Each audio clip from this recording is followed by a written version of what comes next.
Is traditional market research broken? Will AI help make it better, make it worse, completely change it? I'm not sure. I don't have the answers to these questions, but they're not rhetorical. We have a guest today that's going to help us dive into everything about the future of market research and also what it means putting generative AI into that mix so we can learn more about our customers and clients. Welcome. Thank you for joining us. My name's Jordan Wilson. I'm the host. This is Everyday AI. We are a daily live stream podcast and free daily newsletter helping everyday people learn and understand AI. Yeah, that's right. Someone was confused every day. They say, so what day is this? And it's every single day, Monday through Friday. So if you're joining us live, thank you. Make sure to get your questions in. What questions do you have about market research and AI? Let us know. Get your questions in now. That's why we bring on a guest so we can all learn about this together. All right, but before we get into that, let's go over the AI news of the day. All right, very excited. We got some big stories. Some big stories. So, number one, there is a chatbot fight of sorts. So, the OpenAI CEO Sam Altman just responded on Twitter, kind of slamming, I would say, a recent report that said that Google's new kind of secret large language model called Gemini would be about 5 times as powerful as ChatGPT. So this was put out in a kind of a blog post by some researchers that said Google's new large language model would eat, I believe it said it would eat GPT-4. So if you want to follow that catfight, jump on Twitter and follow along. Next, there is real risks with generative AI, and especially when it comes to how business leaders are using it in the office. So a new Forbes report kind of looks at it and talks about how some of these risks are real, and it's not just sci-fi or make-believe. So make sure you check that article out in the daily newsletter. It's very interesting. All right, and last but not least, this is not a political story, but it's dealing with politics. But did a news network really just interview a fake President Trump? Yes, this actually might have happened. So a TV news network, I've never heard of it, called Real America's Voice, aired a 17-minute broadcast, and now the network is investigating whether it was an AI-generated Trump or a real Trump. The network said they are not sure.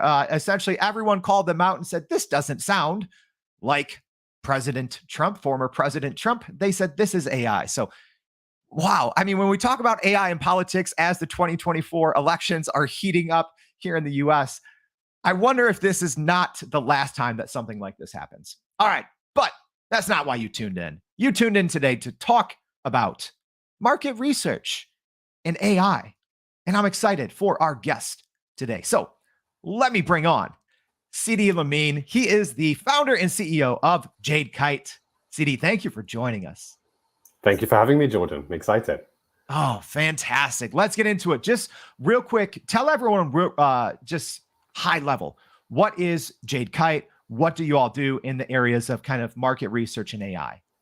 Yeah, so we're a market research agency. We do qualitative research and quantitative, and we're just trying to move the needle and make things a little bit different from how they were in the 60s. The marketplace has changed a lot. You can't compete in the same way you used to. You need to have a different understanding of your customers, and that's what we bring with traditional methods and AI. Yeah. So let's talk real quick. Let's go high level. I think some people, especially if you're in market research or if you're a business owner or if you're in advertising or marketing, you probably know what research is, market research is, but give people what is kind of traditional market research before we shift into how AI may be impacting that. Absolutely. You want to understand your customers. You want to make products that fit them and adverts that fit them. And so to understand them traditionally, you've got two options. You've got surveys, right? Answer 30 questions between 1 and 5, yes or no, or qualitative, which is focus groups, interviews, of which you can only do a certain amount, and ultimately you're confined to understanding just what they answered consciously. That's your two options, broadly speaking. Okay. And then, Sidi, about what it means to have AI, generative AI, involved in market research. So before we even dig into the details, like what the heck does that even mean to start integrating generative AI into traditional market research? So imagine you talked to maybe 25 people, right? One in a row for an hour or 2 hours each. You've got transcripts of what's been said. You've asked them tons of questions. You end up with maybe 600 pages of tightly written transcripts. You can read through those, have someone in your team read through those. Are you going to get everything? Are you going to get everything in time when actually the client needs, you need results in a few days? So what can you do to accelerate that a little bit to make sure you're not missing anything? You can apply generative AI to read through those transcripts, give you the top line of what's been said, interrogate them. And that's one way that generative AI can really help, is to make sure you keep the big picture and are able to dive into the detail as well. I have so many interesting follow-ups on that, but before we get to it, just want to shout out everyone joining us live, and excited to learn here. So Jordan, thank you for joining us. Brian said he's looking forward to this one. Peter, the show, the one and truly the best. Thank you, Peter. Appreciate that. Good morning, Woozy. Yogesh, thanks for the intro. CD is awesome. Agree. Trey asking, is everyone here in AI? I think I'm real. I think CD's real, but no, we're all here to learn AI. So real quick, CD, because I'm very interested in that. So you kind of said, hey, traditional market research is essentially you're getting transcripts, right? Are people still, like market research companies, still doing it that way, where they're still literally reading hundreds of pages of transcripts? Most of them, yeah. Wow. It's how it's always been done, and it's how most people still operate. The other option is to try and watch all of those interviews and watch the recordings, etc. It's actually slower. You're going to spend a week doing that, and it's just not the kind of turnaround that we can allow ourselves anymore. Sure. So for me, kind of the traditional way seems archaic, right? It seems very antiquated. But I'm sure there's people on the other side of the fence that maybe would defend it. So I'm going to ask you to maybe play devil's advocate. Why would marketing research companies still maybe say, let's not use generative AI? I want to sit down and read this 600-page transcript. I guess what's the rationale for companies still going the traditional route before we kind of talk about the benefits of the generative AI route? Very simply, you put your finger on it when you say sit down and read, right? Research, strategy, these are disciplines that require a lot of thinking. The more time an expert spends thinking, the better the results, the more insightful the reports, and the more accurate the strategy. So spending a lot of time thinking is good, particularly when you don't have all the expertise from a category or from an audience. So not everyone has that expertise. And so for a lot of people who are coming to grips with a new subject, it's a good thing that they have, maybe an excuse to spend all that time on the subject. It's not a bad thing. Yeah. Maybrit just saying she has so many ideas in terms of improved market research. So even with that, so what are new by tapping into generative AI? What are some new facets of market research that maybe weren't available or maybe even feasible before? So I guess what new functionalities or insights are companies able to get when they can, kind of use this generative AI approach to market research? So there's one that will create a lot of debate. If anyone listening is in market research, please get in touch with me so we can have a heated argument later. But one thing that came on the scene very recently is synthetic respondents. So traditionally, you have to find exactly the right people. So let's say you're selling luxury shoes to men in their 50s. You have to go out, find the right category of people to talk to and ask them how they feel about your new product, right? And that takes time. And you're in the middle of a really important workshop and you just want to check something. You don't have 2 weeks. You want something in the next hour. And so what some companies have been developing is synthetic respondents, which are tailored exactly to your audience and are loaded up in some version of ChatGPT or equivalent. And you can just ask them questions and you can show them your ideas and they will respond instantly. They're always ready. So obviously you can imagine this would get a lot of people up in arms on its validity, how good it is, which way it takes the industry. But it's something that is completely new that was absolutely impossible a few months ago. What's your not to put you on the spot, what's your personal take on something like that? Is it are there benefits to it? Is it too early to know? Because I have a hot take on this, but I want to hear your take first on the synthetic research. So yeah, instead of talking to hundreds of humans, essentially talking to dozens or hundreds, I don't know, of AI personas. What's your take? This is what I'm going to say. Like I mentioned, it's something that wasn't possible. You need results in an hour. Mm-hmm. Before that, you couldn't. Yeah. Are the results perfect? No. Is this something that a multi-billion-dollar industry should base its next big ambition on? No. But as a pre-check, as a really quick sense check, as an idea generator, it has a lot of value. Mm-hmm. And if you're going to go into research, let's say you've developed 25 great ideas with your team, are you going to go into research and absolutely test each one of these ideas and check them and try to optimize each? No. You're going to put these to the tests, quickly run them through your synthetic participants, maybe keep the 6 best ones. Mm-hmm. And then your real research, quote unquote, with human participants is going to be so much tighter, so much more productive, and so much more fruitful. Yeah, that makes sense. I guess it is, giving capabilities that were never there.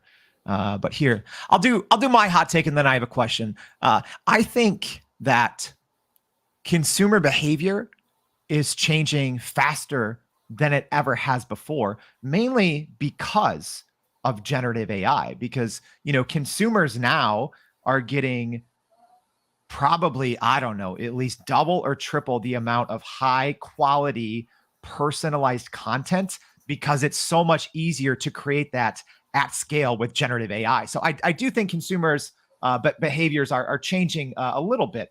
But a great question here from Yogesh, former guest.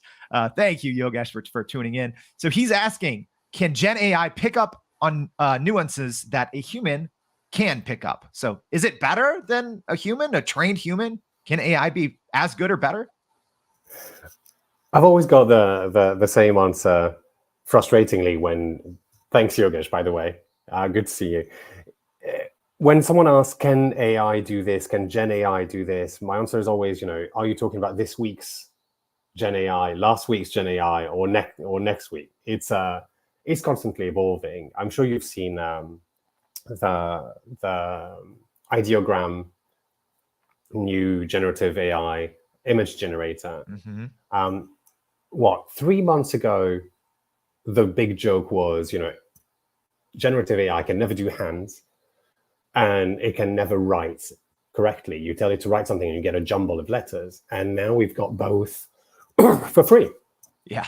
And it's just constantly changing. Can it pick up nuances in response in what's being said, as well as a human? I will also ask, which human? If you've got a junior out of university, maybe. Mm-hmm.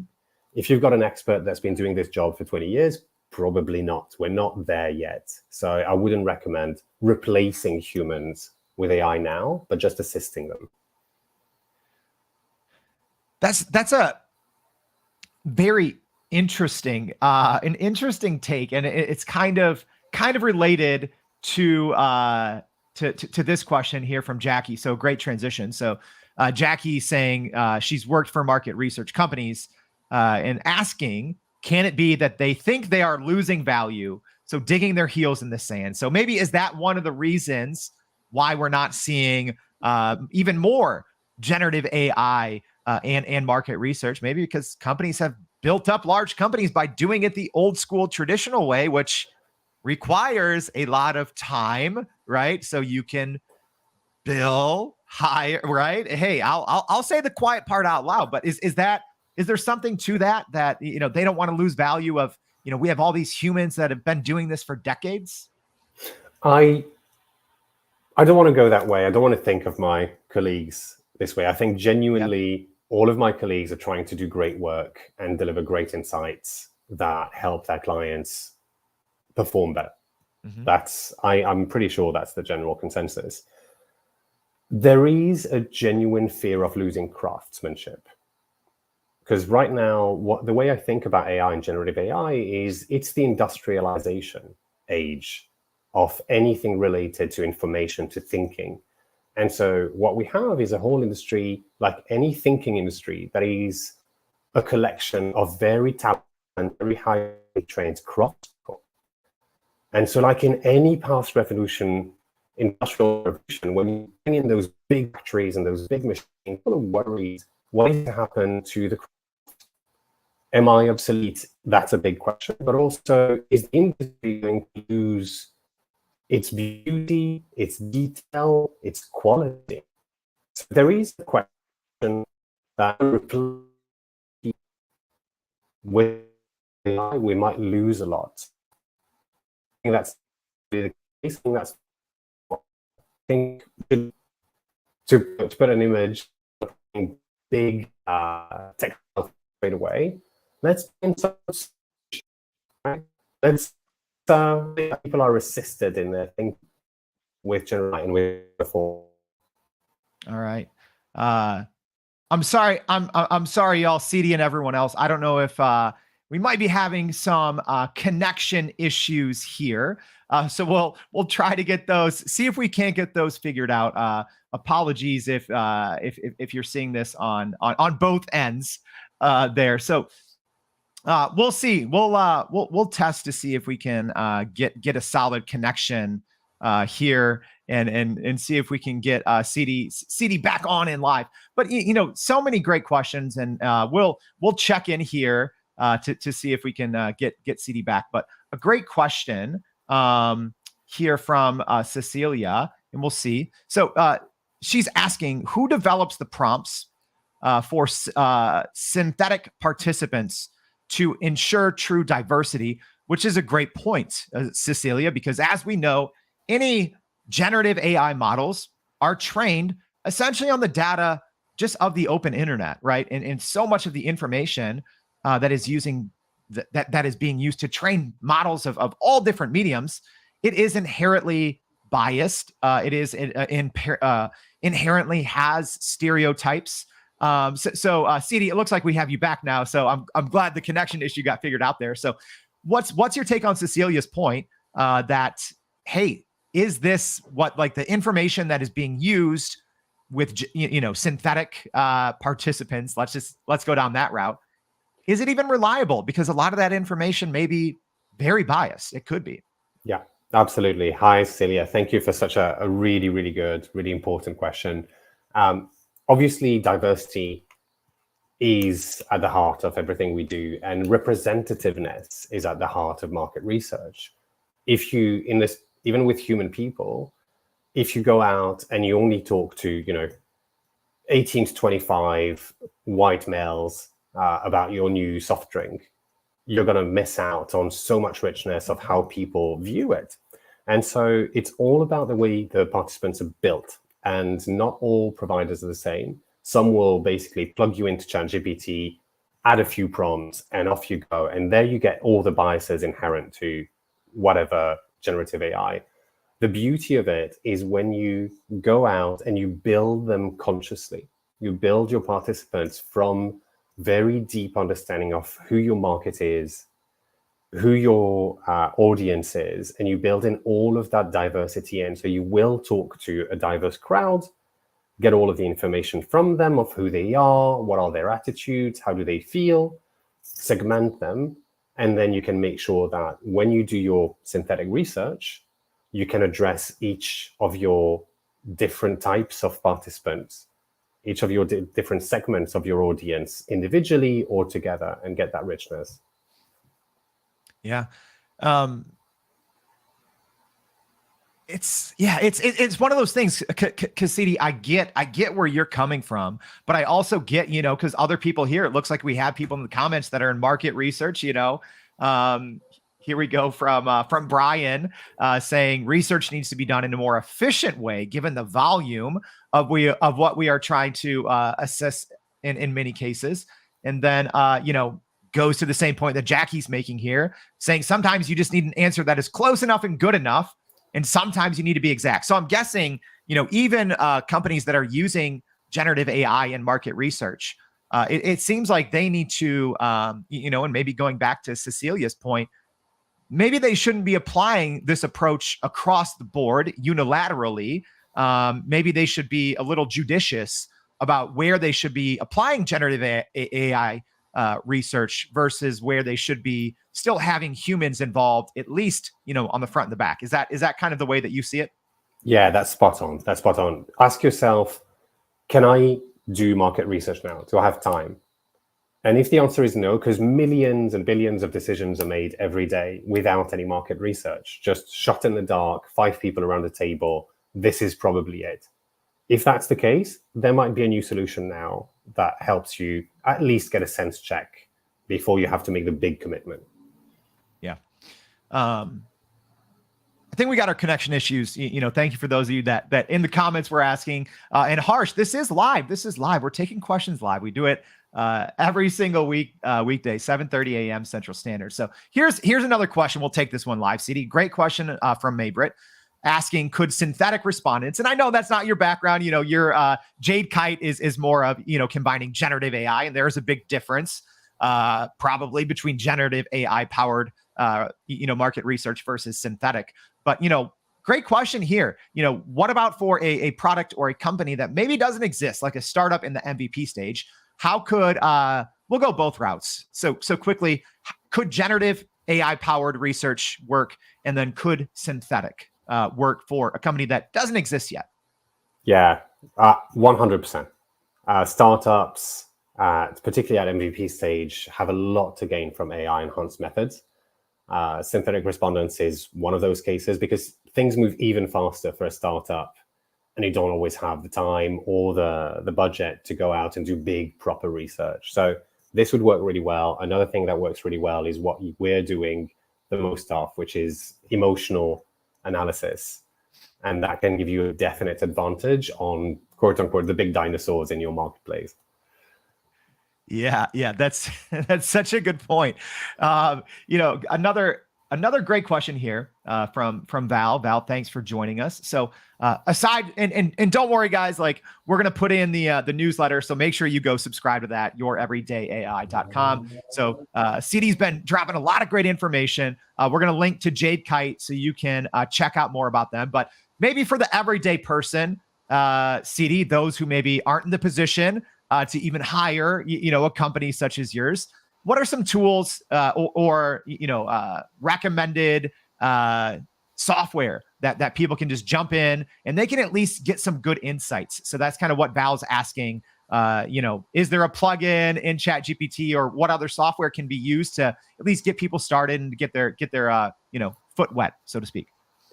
So first thing I want to say is, as you can guess, I'm always super excited to talk about this stuff. So get in touch. And you might not be able to hire us. I might not be appropriate, but I love talking. I love giving advice. So find me on LinkedIn, connect, and we'll have a chat. And I can absolutely fill you in on what's new and best. In terms of tools, apps you can use, it really depends where you are in your market research journey and expertise. I wouldn't necessarily recommend to just go ahead and do it yourself right out of the box. If you are already doing market research, you want to enhance it with AI, with generative AI, I would recommend looking up Coloop, COLOOP. They do absolutely fantastic work to help do what I'd said at the beginning and go through a lot of transcripts, go through a lot of data really quickly and keep that detail. Yabble is another one, YABBLE, that do something very similar as well, but with a slightly different angle. Yeah, I love that. I love that. All right, so we've gone over a lot, top to bottom, Sidi, but I do have maybe one or two just as hot pressing questions before we wrap up. What would be your advice to the everyday person? And now they're thinking a little bit differently. Maybe they weren't thinking that generative AI had a place in helping them, make decisions about the future of their company. What are just some practical tips or guidelines that you can give to people who are now maybe interested just in this approach at all first, and maybe they weren't before? So maybe some learnings that you've experienced, or best practices, red flags to look for. What would you say to people that are now interested in using Gen AI in market research? So I would say, ask yourself a couple of questions. And particularly ask yourself, what do you believe that you cannot know about your customers, right? Because ideally you would know everything there is to know about them. And there are probably some blind spots that you think are unavoidable, or that you don't have the budget or the time for. And I would say, look at these square in the face and reconsider. There is probably a solution right now that exists that lets you have that knowledge quickly and within your budget. So that's the first thing. The other one is, talk to a small company. Talk to someone who's medium-sized or small, who's on the market and has been doing a lot of things with AI. The community is actually a lot friendlier than we think. When we think, market research company, we think about the big multinationals, very faceless. But actually, it's a very warm, very generous community. And particularly the few of us that are focused on AI as well as maintaining tradition are very sharing and always really excited to talk about it. So, reconsider your limitations and then just reach out and have a chat. I love it. I love it. Thank you. Wow. I mean, we got to so much here. I'm going to have my work cut out for me today, Sidi, when we put together the newsletter to kind of recap this for everyone. So don't worry if you miss some things. We're going to be sharing about it in the newsletter today, a little bit more about Sidi and Jade Kite. So make sure you go to youreverydayai.com, sign up for that free daily newsletter right there. It'll be out in a couple hours. Check it out on podcast. Thank you, everyone, for joining us. Jordan said, from one Jordan to another, thanks for hosting, saying Jade Kite is amazing. Thank you. And Sidi, thank you for spending your time to help everyone understand a little bit more about generative AI in market research. This was a fascinating discussion. Appreciate your time. It's been a real pleasure, Jordan. Thank you for everyone to join us as well. All right. So we're not going to see you tomorrow. It's Friday, but that's fine. We hope to see you back next week. We have some amazing guests lined up over the next week or two, from entrepreneurs, startup people, sales, to some executives. From IBM, Microsoft. We're bringing in a whole range of great guests to help us all learn generative AI together. So hope to see you back next week for more Everyday AI. Thanks, y'all.